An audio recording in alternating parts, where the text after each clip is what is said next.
You could see a blue was brewing as they eyed each other off, and the tension only mounted when Snakey won the toss. You break, he said to Lofty as he chucked across the queue, and the tension in the pub just grew and grew.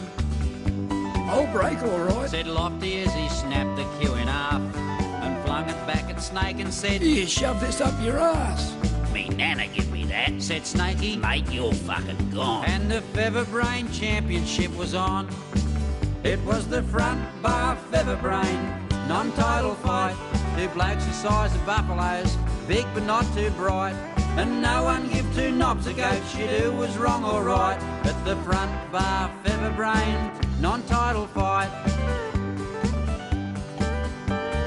no one seemed to know too much about their pedigrees. In that sort of place you didn't ask them sort of things. They said Lofty's from the top end, he was ugly, tough and mean, used a welder's wire brush to scrub his teeth.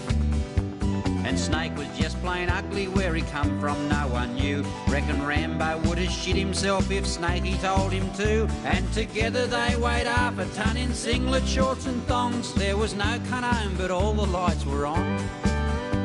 The breeze near knocked me over when Snake threw the opening punch. Good. Doesn't matter if you never ever do it again. You're going to experience something that's great that not many people experience it.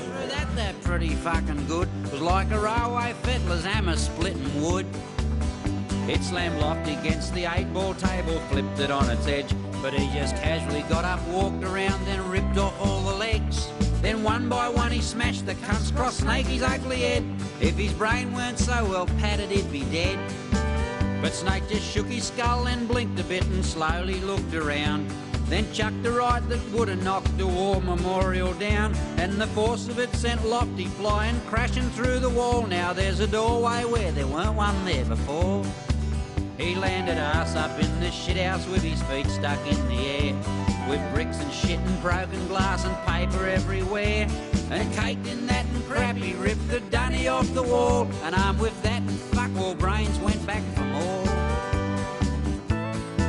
He slammed that dunny over Snakey's head, shattering it to bits, peppering him with porcelain and splattering him with shit. And there was teeth amongst the muck and shit. Whose they were you couldn't tell, but it looked like Lofty lost an ear as well. And Snake's right eye was swollen shut from where he'd copped one hard. Fair dinkum made it look as black as Ernie Dingo's arse, but with all the pieces missing and with all the blood and gore, they weren't as fucking ugly as before.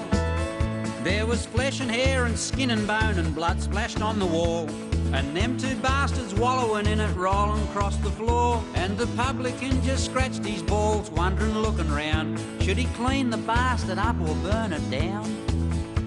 Most blues you see turn out to be a win or loss or draw, but fucked if I've seen both opponents lose a fight before. And I heard Snakey say to Lofty as they crawled towards the bar, "Fuck the snooker, want a game of darts?"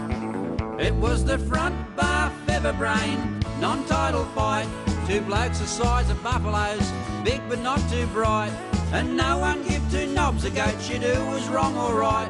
At the front bar Featherbrain non-title fight. It was the front bar Featherbrain non-title fight. Two blokes the size of buffaloes, big but not too bright, and no one give two knobs a goat shit who was wrong or right. At the front bar Featherbrain non-title fight.